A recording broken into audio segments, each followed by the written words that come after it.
to an end. The mold had claimed him. He could feel his strength fade. His mind barely held on to consciousness. And Charles breathed his last. He was dead.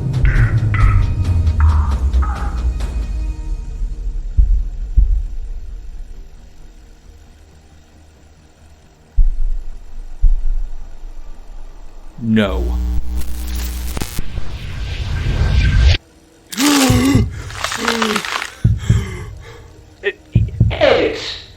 His mind barely held on to consciousness, but he refused to die here. This isn't real. I won't die here.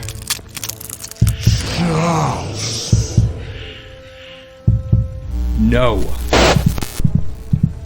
The heartbeat faltered, as if affected by Charles' refusal. By his sheer power of will. The dark fuzz that had him in his clutches but mere moments ago seemed to lessen. Each step became easier than the last. Each breath easier than the last. Yes! Charles pressed forward, his expression hardened. The mold reached outward, ignoring the man who now strode with purpose and indifference. The living shadows latched onto the door, vines tying themselves into uncountable knots. Charles did not slow. A few tendrils rose as a warning, posed to strike should he go any closer to the door. Charles knew, somewhere deep down, that he should stop. Find another way to... No. Edit! Charles knew somewhere deep down that he should not stop, for the darkness would retract. With measured steps, he reached the door. Casually, he opened it and walked through its threshold.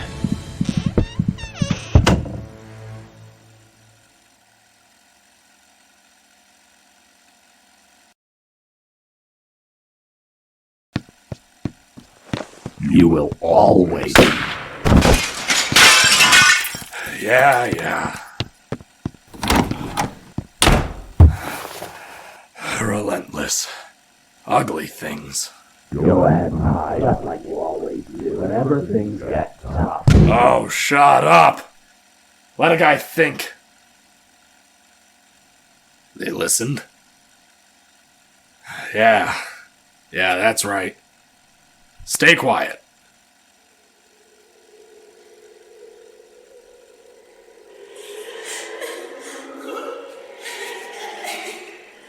Oh, that's never a good sign. Wait. This room. Dimly lit, torn floral wallpaper, sticky, slightly damp carpet.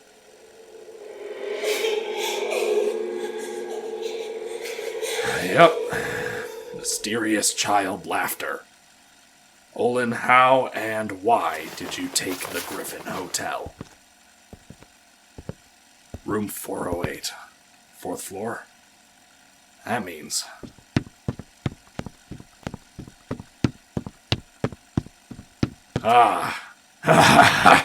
Room 422.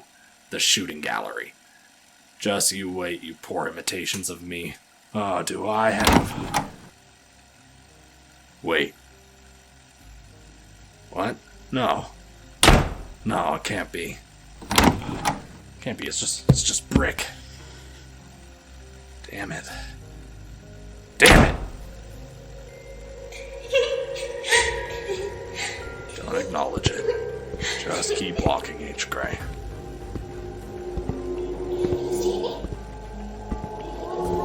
I'm right here, mister. Can you see me? Don't acknowledge. Just keep walking. Got you!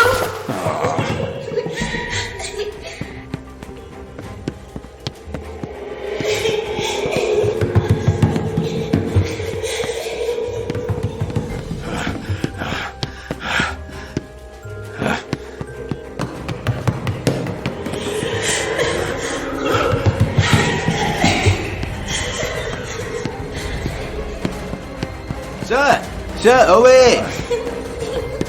Watch your step, sir.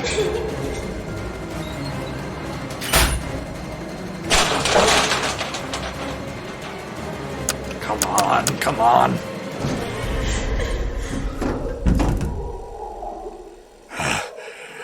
Oh, I hate running. Don't we all, sir? It's good for your health, or so I hear. Sure. Sorry about that.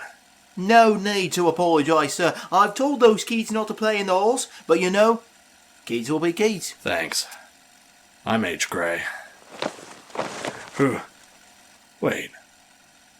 Noah? Well, if it isn't Mr. H. Gray, I thought I recognised you, sir. Noah. Oh my god, man, you're still alive. As sure as I'm standing here, you look good. Have you put on weight? I always said, haven't I, sir? You were far too scrawny. Some homemade cooking would fix you right up. Is there a Mrs. H. Gray? I was sure after the fire, I'm sorry, Noah. Why didn't you come with me? Well, someone's got to mind the lift, sir. Speaking of which, what story? Shooting gallery is sealed off. So, floor 3? Not ideal, but I suppose the butcher shop will do. Same room. 301, right? So, sorry, sir, but all the rooms are out of order at the moment. All of them? How? Well, this isn't the Griffin, is it, sir? That place burned down, as you know. We all got floors, though. Wait, all the floors? Yes, sir. That little restaurant near the top floor is still there. Why, yes, sir. I think it is. It never really was a room. There. Take me there. Right away, sir. 26th story.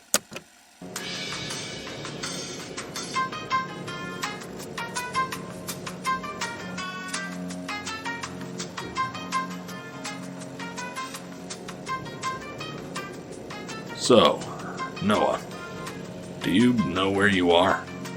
Of course, sir. Mr. Owen filled me in, as much as he could anyway. I have a feeling that the details would be a bit over my head. How did you end up here, Noah? Oh, well, after the fire, Mr. Owen found me still inside this whole thing. Near burned to a crisp I was.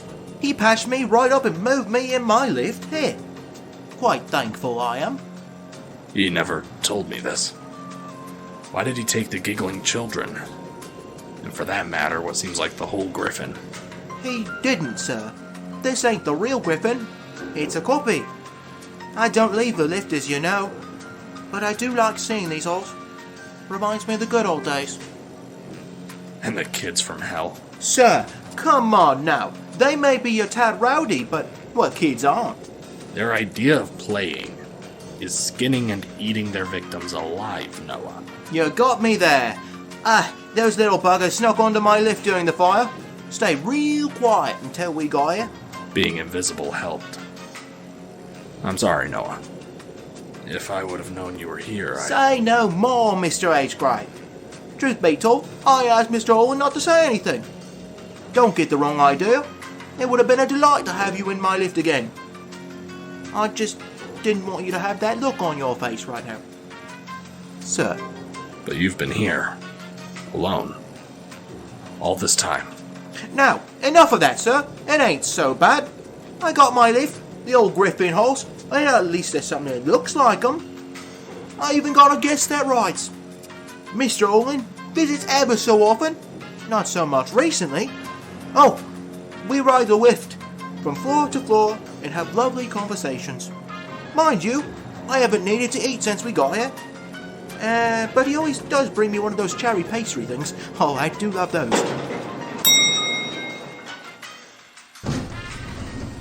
Here we are, sir. 26th story. Mr. Leo's Bistro. Noah. Come with me. I couldn't possibly, sir. Olin is missing. You don't have to stay here. Missing? Why, ain't that a spot of bad tea? No, I'd rather stay here, I think, sir. Why? You're looking for him, ain't you? I don't have any leads, Noah. Poppycock. What? You'll find him, Mr. H. Gray. But And when you do, you bring him back. Then you both can ride my lift. If you want, of course, sir. You have a great day, sir.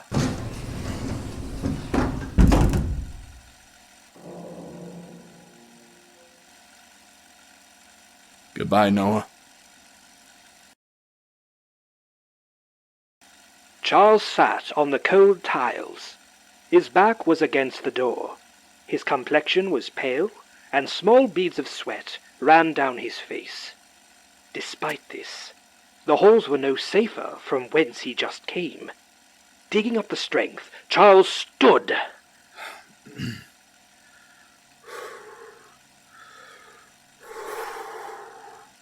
I said, digging up the I strength. heard you the first time, Key.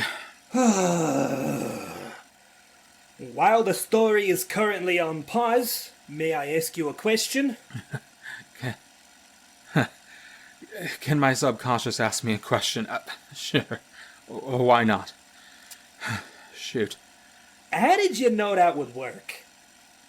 And what exactly was that? Hallucinations. It can make one not only see things, but feel things that aren't there. So, I ignored my senses. Also, that was 2 questions. Are you sure? Yes, I counted. No, that's not what I meant. Oh, Charles Charles stood, colour quickly returning to his features as he wiped away the sweat.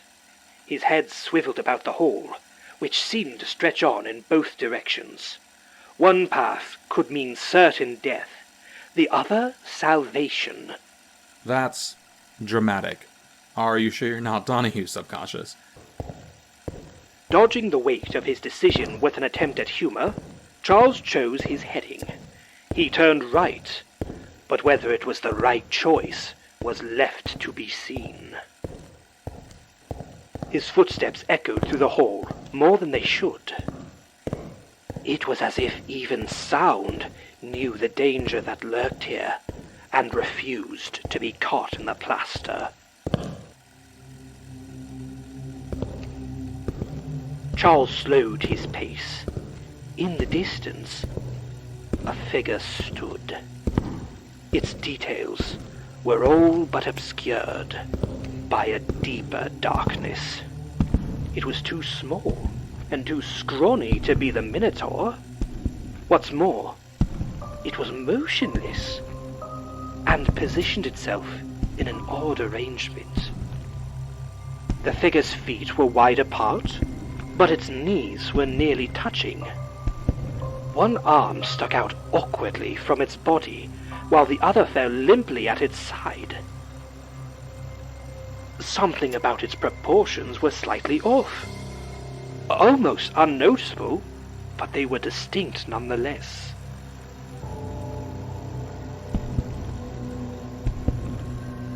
Charles took a step forward, and then another. Soon, he picked up his pace almost back to normal. Only a hint of hesitation remained. After what seemed like an eternity, Charles drew close enough to make out the thing's details. He suspected that it was simply an inanimate object. An odd one to be sure, but a simple one still. At inspection, it would seem his reasoning was sound. A scarecrow. A scarecrow had been placed in the middle of the hall, overly stereotypical in appearance, albeit a bit sinister. A plaid pattern long-sleeve shirt covered its torso, a weather-faded blue. Large gloves made up the thing's hands, ripped and distressed jeans covered its lower half. A burlap sack made up the head, dark pits for eyes, and a carved mouth was permanently arranged in a crooked grin. Yarn, or some other crude string, stitched the mouth shut. A simple straw hat, with a few rips and tears, sat on top. What Charles could not understand is, what held it in its strange position? There were no wooden supports that it was tied to. A wireframe, he mused. Charles slowly attempted to move around it. Its odd and lanky form made it difficult. The sound startled Charles. His shoulder grazed the torso of the scarecrow. The shirt rippled with movement. Its head snapped to Charles in the blink of an eye. The scarecrow's body began to move. Lumps of mass wriggled and struggled under the fabric. Charles scurried backwards. Jesus. What the hell? It advanced slowly with one step. It was as if the body was just figuring out how to move, like its limbs weren't used to cooperation. The fingers of the gloves burst open. Large claws. No, not claws. Beaks. 10 individual beaks tore through the fabric, each one snapping open and closed, filling the air with a cacophony of calls.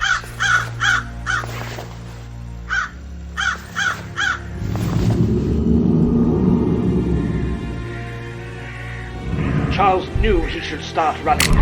The Minotaur began its sprint, and the Scarecrow was quickly learning how to pilot itself. Charles! Run!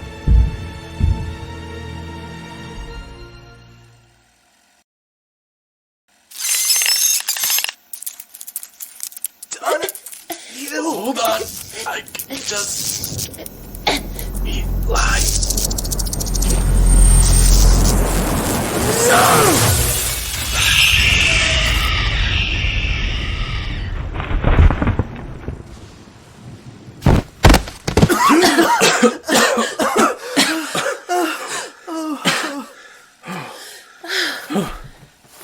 Everyone all right? Yeah! You knocked out the power. Again. And is that a singe? Eli, damn it all. This was one of my favorite shirts. Wait, you're not gonna freak out that Freak out? Why would I? Oh, you mean because you can generate polycotton button-down ruining electricity? Come on now. You really think I didn't notice your little stunt when we met?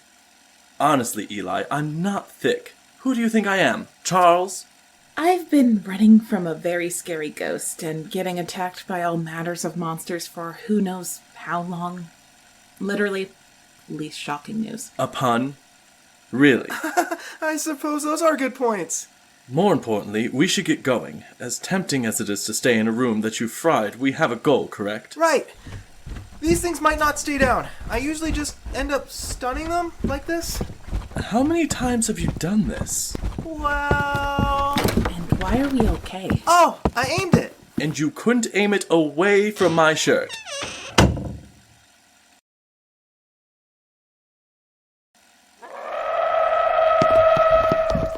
This is so annoying.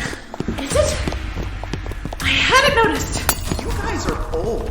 Just find us a damn door. On it!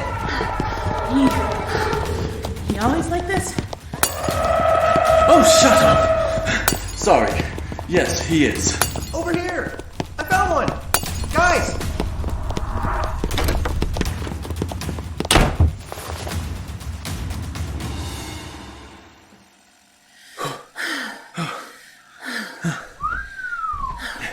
This room is snazzy! Mr. Donahue, look at the candle holders! Wait, on the walls? Yes, very. Actually, those are quite nice. Really? Bit dated for me, personally. That's fair. I prefer a more modern interior myself, but I can appreciate this particular style as long as I don't have to live with it. It reminds me of H. Gray's office. Not a whole lot, but the wallpaper is similar. Shh! Do you hear that? Music? But the power. Let's just be careful. Eli, be ready to go all zzz or whatever. I call it going super Eli. Of course you do. Or maybe I should call it spark mode. I don't care what you call it, just be ready.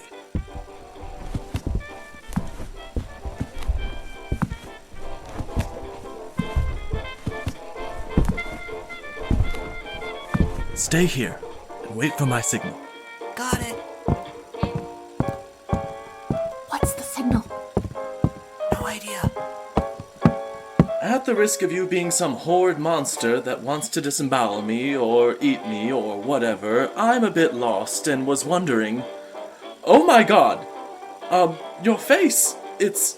Oh, I'm terribly sorry. Really, darling, it's your fault barging in on a lady like myself with no warning. Give a gal a moment to put her face on. You'll have to forgive me. My face needed cleaning something terrible.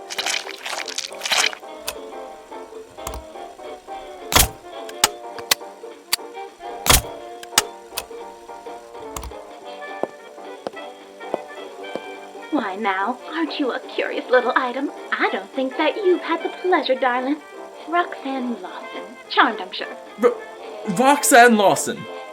The Roxanne Lawson? You've heard of me? Well, of course you have. Did someone read my Christmas list? Always great to meet a fan. I don't get out much nowadays, darling. Was that the signal? No, you guys, come out, it's safe. Apologies, Miss Lawson. We didn't know if you were friend or foe. Hi, I'm Elijah Olin. My friends call me Eli, though. Juliet. Sorry, Miss Lawson, was it? Please understand our reluctance. Before today, I haven't met a single thing in this place that hadn't meant me harm. Don't be a bunny about it. The good doctor gave me the skinny. For me, this place is a sanctuary. For others, it's more like the big house. If you all don't belong here, then you are really stuck behind the 8-ball. Is that a record player? Whoa! Eli, don't touch that.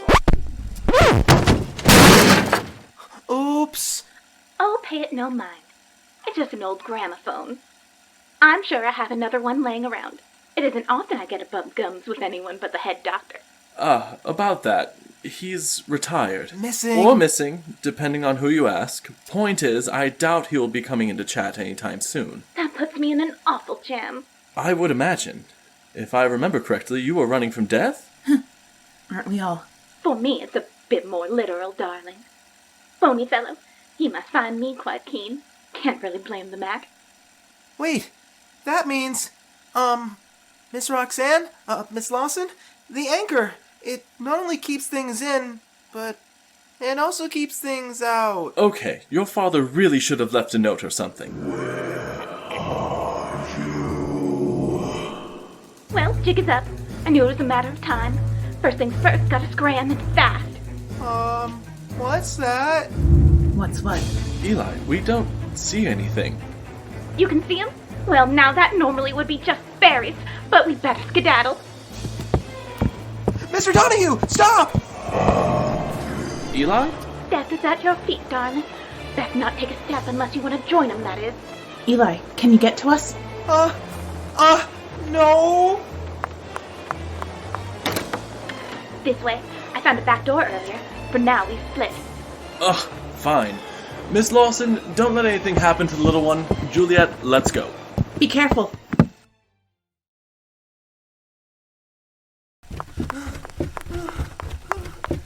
Oh, Eli.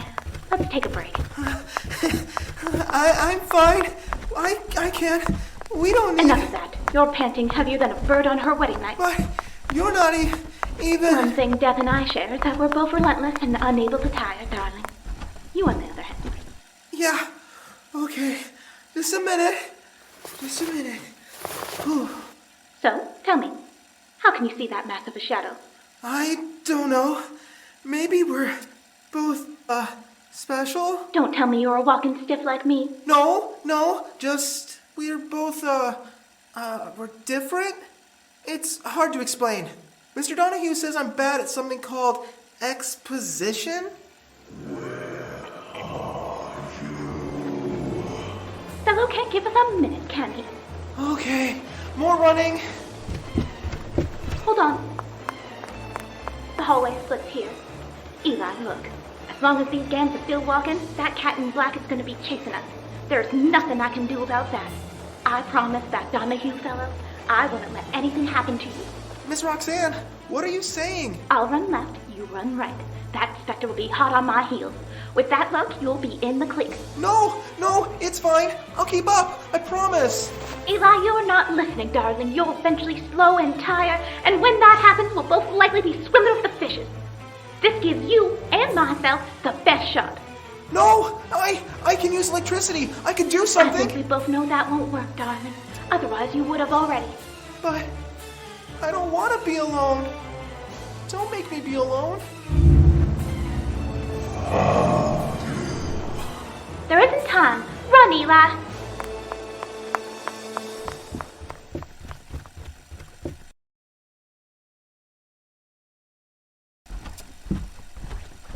How do you know this thing is it already running?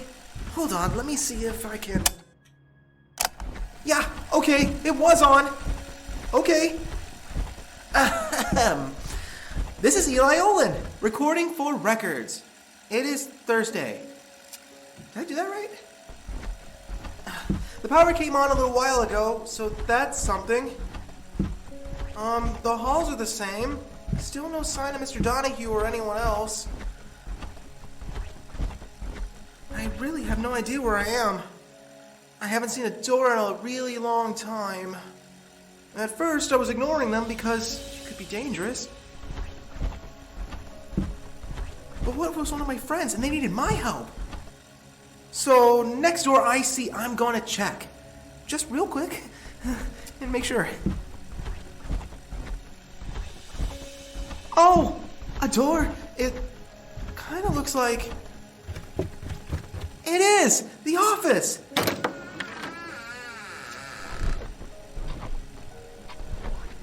Mr. Donahue? Miss Sanders? Anyone? Mr. Talbot? It sure is dark in here.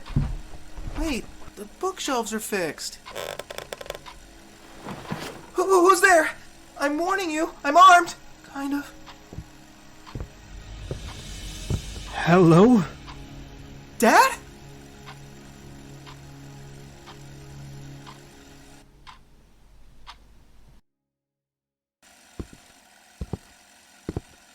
This is an almost exact copy of the Leonelli Bistro.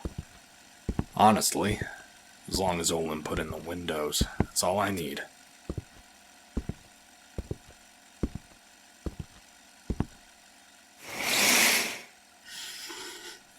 Damn it. More brick. Of course it is. What was I gonna do anyway? Jump 26 floors? Alright, back to basics. Check your surroundings, check your gear. Check what you know, make an action plan. Leonelli Bistro. The entirety of the restaurant takes up the whole 26th floor. Plenty of open space. Tables and chairs dot around the open concept area. The doors to the balcony on what would be the west side is bricked off. There is an out-of-place door that wasn't part of the original design. The exit, if I had to guess. The bar seems stocked.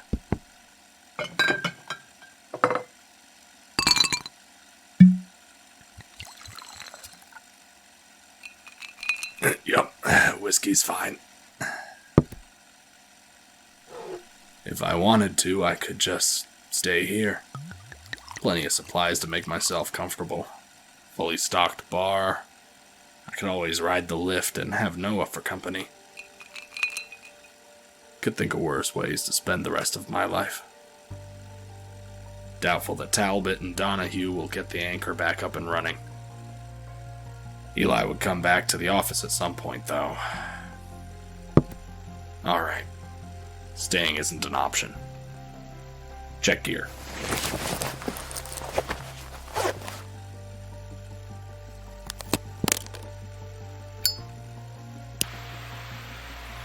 I have my lighter, smokes, and my pistol.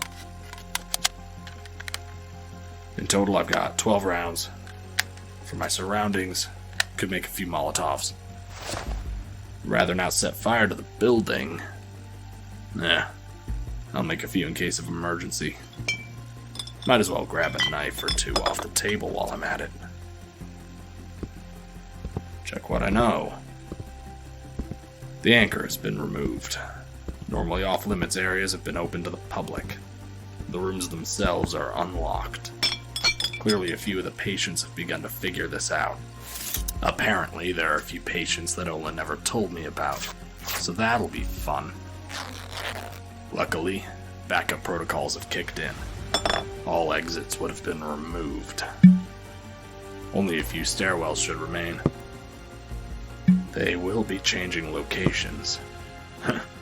Talbot wanted a remodel. Okay. Last step. Come up with an action plan. There's no way Talbot and Donahue can survive long in the halls, let alone the rooms. Hopefully they're focused on remodeling the office and don't leave there for a while. I'll have to get to them, somehow convince them to leave, and then get us to an exit. Which, in and of itself, will be a hassle. Oh, and not die in the process.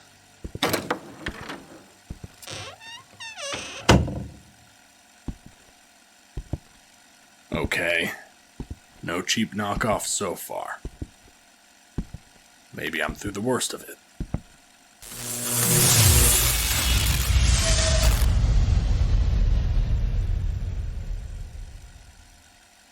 And there it is.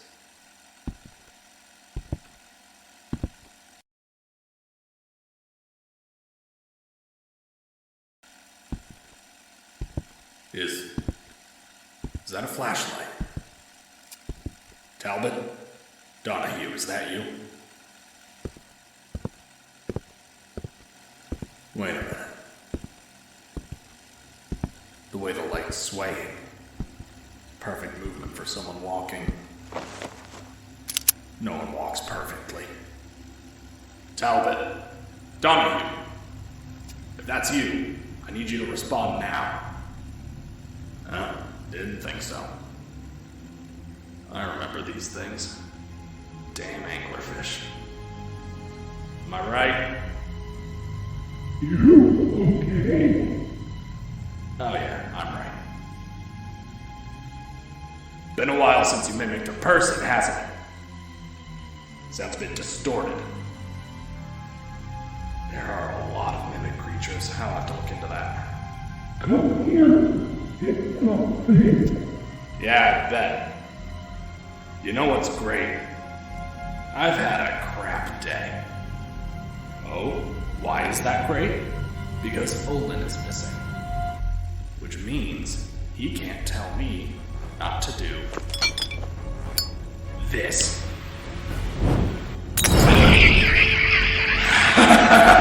Take that, you ugly-toothed son of a... But wait, don't you guys usually hunt in schools? Everything's alright. I'm over here. Thank you. Maybe this won't be so bad after all.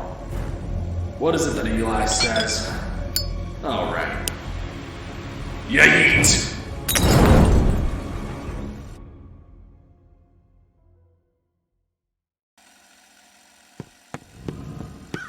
Charles began to slow. A decision that was unwise. Already, the Scarecrow has dug and swiped at him. A beak stole a chunk of his flesh from his shoulder. The Scarecrow wasn't far behind, and by the sounds of it, neither was the Minotaur. Not a decision. I'm getting tired. I can't see. And I'm... bleeding? How about you do something useful? Do I have permission to edit the scene? What? Yeah, sure. Whatever, just do something. I need you to say it. God, I hate my subconscious. Fine, you have permission to edit the scene. Just give me something to work with. Edit! The power flickered back on. The light was almost blinding to Charles at first. A stinging pain that he was thankful for. With his vision restored, he could perhaps find the door. But first he came to an abrupt stop! What? Why? Charles' eyes were still adjusting, but mere inches before him was a chasm that stretched outward and fell into a deep shadow. There was no apparent bottom to the sudden pit. Thanks, Key. You're, welcome. Charles had no time to rest, however. He cast his attention behind him. The scarecrow lumbered in his direction. Its body flailed unnaturally. In the distance, the larger creature was gaining fast. Looking quickly around, Charles desperately searched for a plan. Perhaps he could try his no on his foes. He recalled it worked on the mold. Not likely. My shoulder, I'm pretty sure is... actually bleeding. Which means whatever that actually is can harm me. There wasn't a door in sight. Yeah, I can see that. Can't you do one of your edits or something? Charles could always jump the pit. He should... Are you crazy? That's possibly a real pit. A broken flooring. I can't jump that. It's too wide. The scarecrow would be on him soon, as would the Minotaur. Charles was out of time. His body, based on his height and general fitness, could in all reality make that jump. However, his mind was riddled with self-doubt and hesitation. One falter, just one misstep, and he would plummet to his death. What? No, Give me permission to edit! Fine. You have permission to edit. Take control. Charles took off into a sprint toward the scarecrow. What are you... Not that way. He stopped just short. Charles dipped low and let his momentum slide his body until he was facing the opposite direction. He then made a mad dash for the pit. He held his breath, and at the last possible moment, he jumped! Charles' hands barely grabbed the edge of the far side of the chasm. Pain rained through him from his injured shoulder. His attention snapped backward. The scarecrow struggled to come to a stop, nearly falling over the ledge. The Minotaur, on the other hand, did not slow his run. It crashed into the scarecrow, sending them both toppling over the edge and far down below. Charles used what remained of his adrenaline to pull himself up and over the ledge before rolling onto his back. He breathed heavily, taking the time to catch his breath.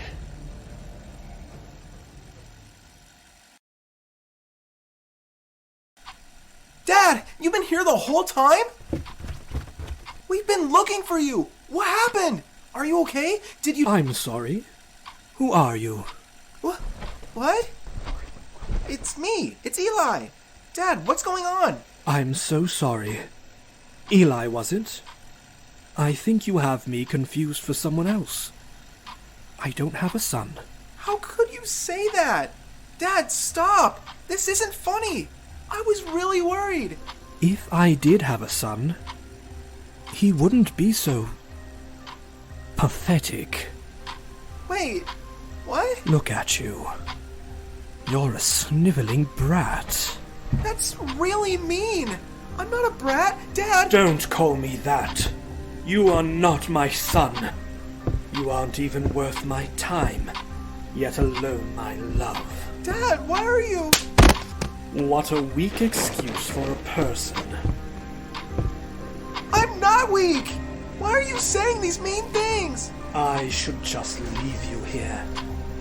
Throw you in a cell and leave you alone. Alone? No, I... What are you going to do? Are you going to hurt me? Kill me? Inhale, exhale, inhale, exhale. Ah! You do realize how weak you are, don't you? You can't even muster a speck of strength.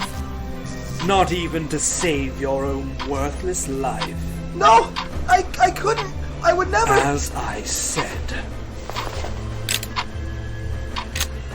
Pathetic. Your gun?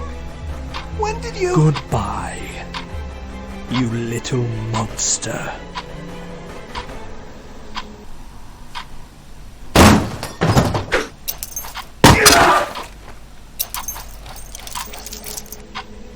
Eli, Get over here. This isn't your father. Greg? What's going on? Get back here! Wait! Greg! No! That's Dad! You Eli, can't! listen to me. That's not Gavin. I know it looks and sounds like him, but it's not him, okay? But that means... Dad is still missing. Gavin is missing? That makes a lot of sense. He wouldn't let the holes get this bad. For a moment, I thought... Is that why you're in back holes? Looking for him? No, but I promise it wasn't on purpose. I know you don't like it when I sneak back here, and plus I haven't done that since I was a kid. Oh, is that so? Then why are you here? You know, it's not safe, especially recently. Come on, let's get you out of here. Then I can clean this mess up. I've been trying, ever since the anchor... Anchor? What happened to it? Well, Mr. Talbot and Mr. Donahue removed it. They didn't know. They were just remodeling the office. Who are they? Oh, right. I guess you wouldn't know. Clear Minds sent them to take over for Dad. I don't think Mr. Talbot knows about this stuff, or at least he didn't. But, I think he knows now. Probably. But before he didn't. I think. I'm not sure. I followed most of that. You are bad at exposition. The anchor being removed makes sense. I have been trying to get everyone back into their rooms. I'll lock one door and two more open. At least I'm not losing my touch. Yeah, that sounds rough. Good news is, they just threw the rug out, so it should still be in the dumpster. I'll help you get it. Eli, not that way. Oh, sorry. I'm not used to being lost. I bet. Oh, Mr. Donahue! I almost forgot! Greg, we gotta go get him! He could be in danger! Miss Sanders, too! Oh, and Mr. Talbot! And what if H. Gray's stuck, too? Calm down. Just give me a moment. Let me catch my breath, and then we can...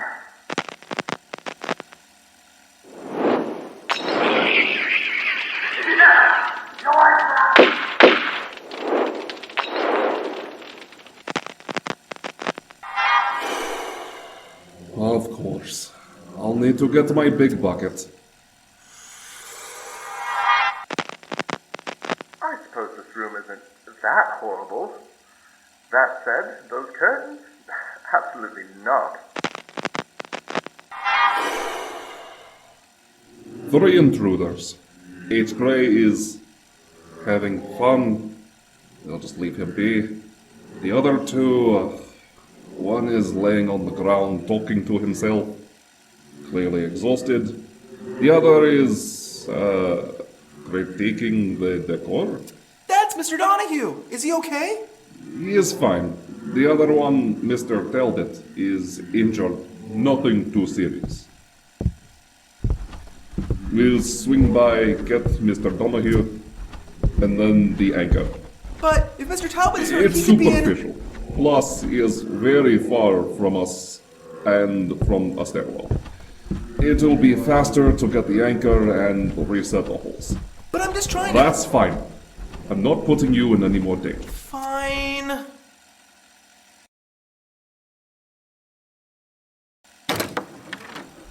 Mr. Donahue? Are you in here? It's so dusty. Gross. Eli? Eli, over here. You're okay. Wait, where's Miss Sanders? We got separated, I'm afraid. Eli, what is that? Name's Greg. Blue jumper. Greg, where do I... Oh! The janitor! How the horns are unexpected. We can play catch up on the way. We have to move before the stairs change again.